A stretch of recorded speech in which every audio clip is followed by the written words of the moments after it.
Olá, sejam bem-vindos. Estamos de volta no canal Palavra aqui da Vida ao Homem. Você é nosso convidado e vamos dar seguimento aos estudos da lição bíblica da nossa escola, nosso último trimestre, né? Estamos encerrando aí daqui uns dias o ano de 2020, deixando esse ano para trás, ano extremamente complicado para iniciar um novo ano, e aí estamos caminhando na reta final.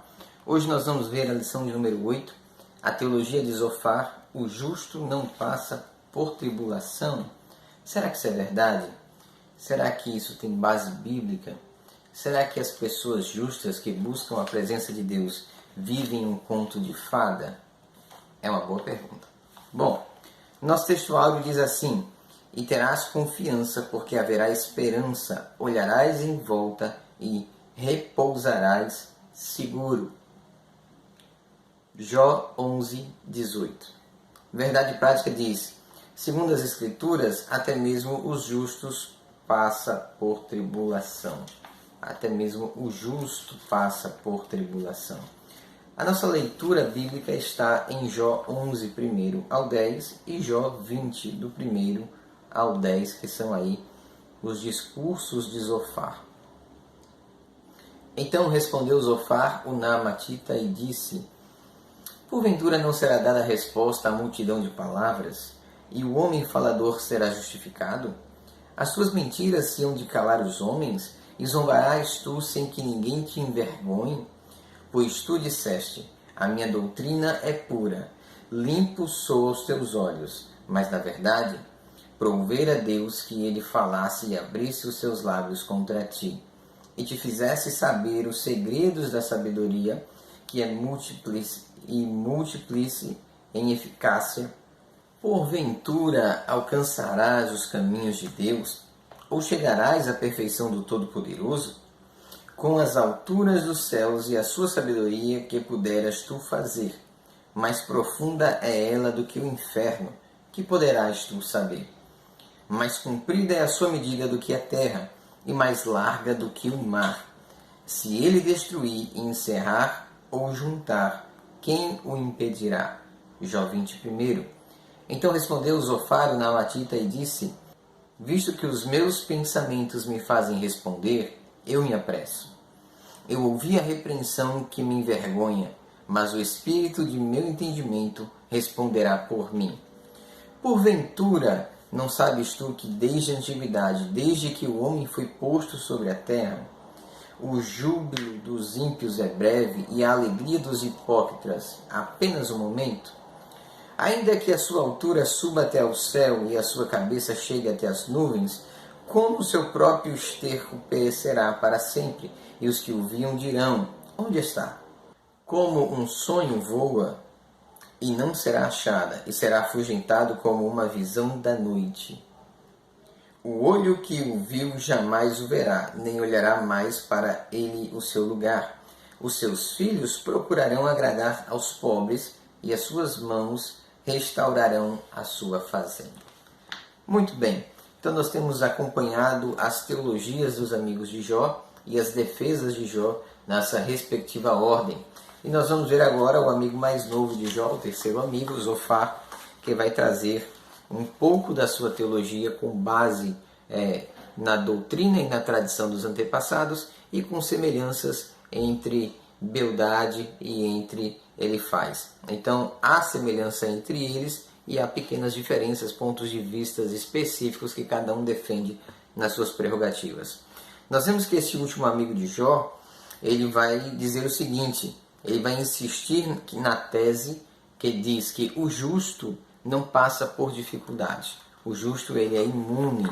Aqueles que são justos, né, entre aspas, aqueles que são servos de Deus, que buscam a presença de Deus, eles seriam isentos de sofrimento, de lutas, de tragédias e de dificuldades, né? Isso é um dos mitos da antiguidade, assim como, por exemplo, quem passava por grandes tribulações, por grandes problemas, era comum de ser dito que aquela pessoa, aquela família era amaldiçoados de Deus, né? E por isso que sofriam tanto. Uma coisa não tem relação com a outra, são coisas distintas, nós vamos ver isso com calma. O ponto central dessa lição é: o justo passa por tribulação. É claro que passa. Nós não somos isentos, nós somos completamente submissos às circunstâncias do mundo que nos cercam. E entre essas circunstâncias está a pobreza, a miséria, a fome, a doença, a enfermidade, a rejeição, o abandono. É claro que todo mundo passa por sofrimento em algum momento ou em algum período da sua vida, tá? Isso é fato. Se não há nada de errado, é possível que também não haja nada de certo. Tem alguma coisa que não está encaixando. Primeiro ponto, Deus se mostra sábio quando aflige o pecador. Deus grande e sábio. Então, segundo Zofar, Deus ele é sábio, ele é soberano, ele é entendido.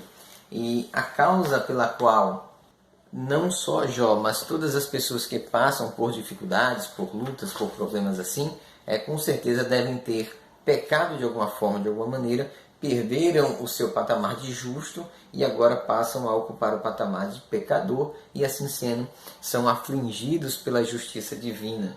Então esse é aí um dos argumentos pesados que Zofar vai trazer a Jó. No ponto 2, Deus não é indiferente à ação do ímpio.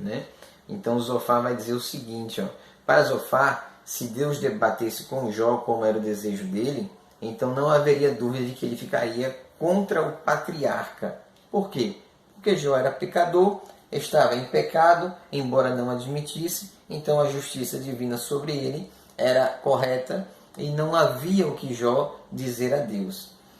Então esta é uma clássica linha teológica daquela época. Terceiro ponto, tolos se passando por sábios. Então Jó, ele, em sua defesa, ele vai reagir e vai dizer o seguinte, vós porém sois inventores de mentiras. Então ele vai falar do pensamento da época, que criavam doutrinas ou artifícios ou raciocínios que não demonstravam a soberania, a justiça, a santidade de Deus, de fato como ela era, mas que procuravam ali argumentos para atender a sua demanda psicológica. Então, se alguém era justo, a vida era boa, tudo era bom. Mas quando nós olhamos para isto, na prática isso não acontece. Basta olhar para Abraão, para Isaac, Jacó, José, Davi, Elias, Eliseu, Jeremias, Isaías, Daniel. Basta olhar para todos os grandes homens de Deus, os discípulos, os apóstolos, os primeiros mártires, Estevão, João, quem mais a gente poderia citar aqui? Paulo, inúmeros outros, Lucas, inúmeros homens e mulheres de Deus que eram justos, temiam ao Senhor, conheciam o Senhor, mas também sobrevinham sobre eles calamidades, perseguições e lutas como a qualquer outro mortal.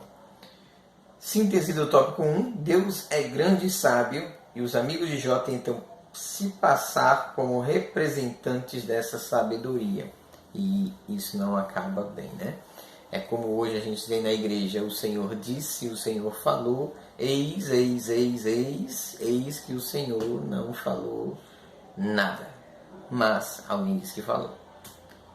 Tópico 2, a conversão como resposta à aflição. Purificação moral. Então o Zofar ele vai dar um conselho a Jó e um conselho a todos que o ouvem. Ele vai dizer assim, eu não tenho dúvidas de que há pecado, mas não se preocupe porque eu conheço uma forma de você se retratar com Deus e abolir o seu pecado. Qual é essa forma? Primeiro de tudo, você vai ter que ter uma conduta correta, versículo 13. Segundo, você vai ter que ter oração. E terceiro, você vai renunciar ao pecado.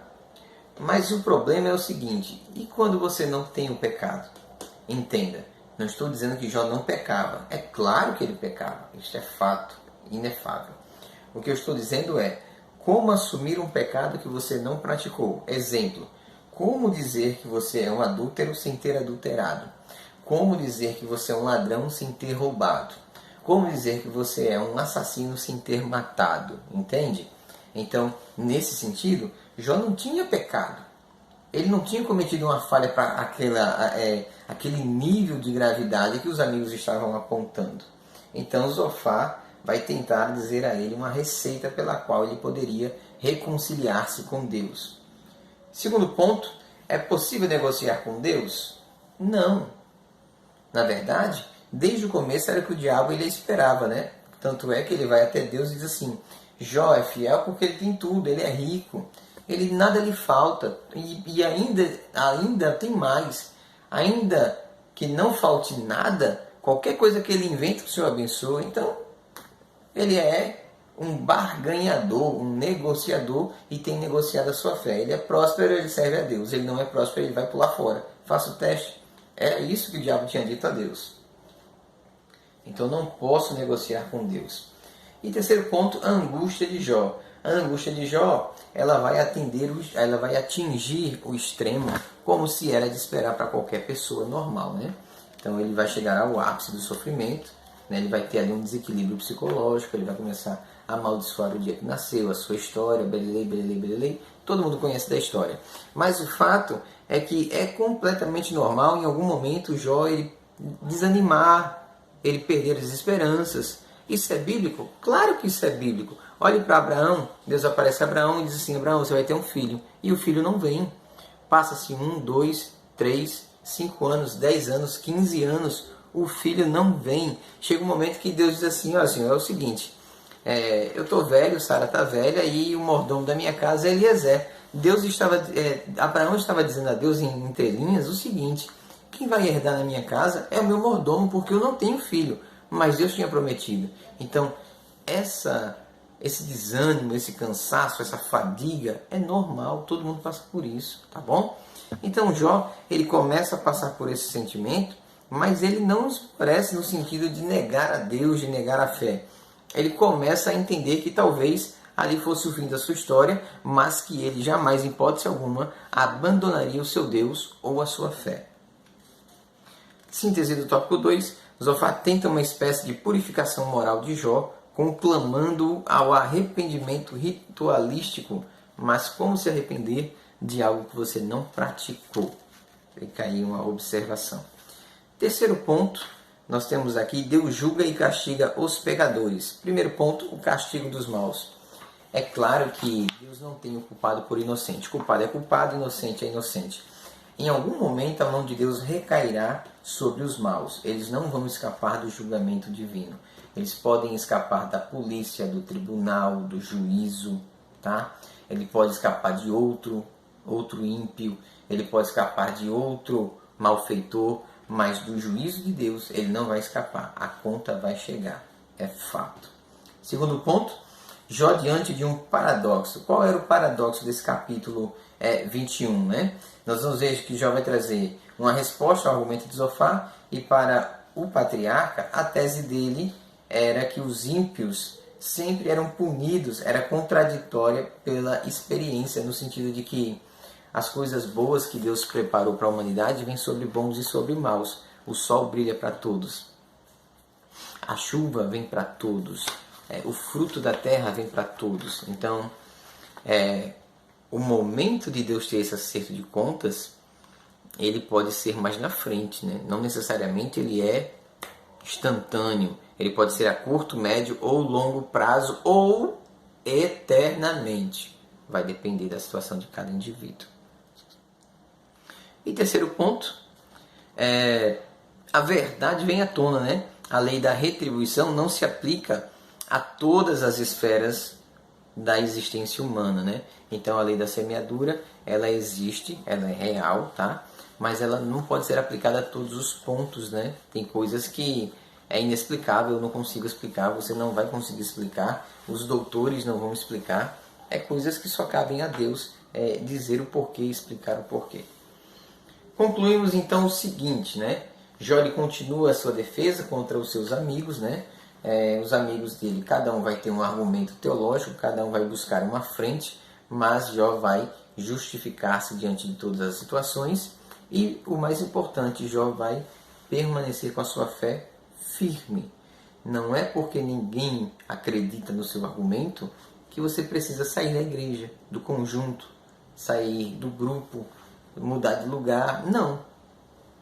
O seu argumento é seu argumento, a sua defesa é sua defesa e o teu juiz é Deus. Que Deus te abençoe, em nome de Jesus.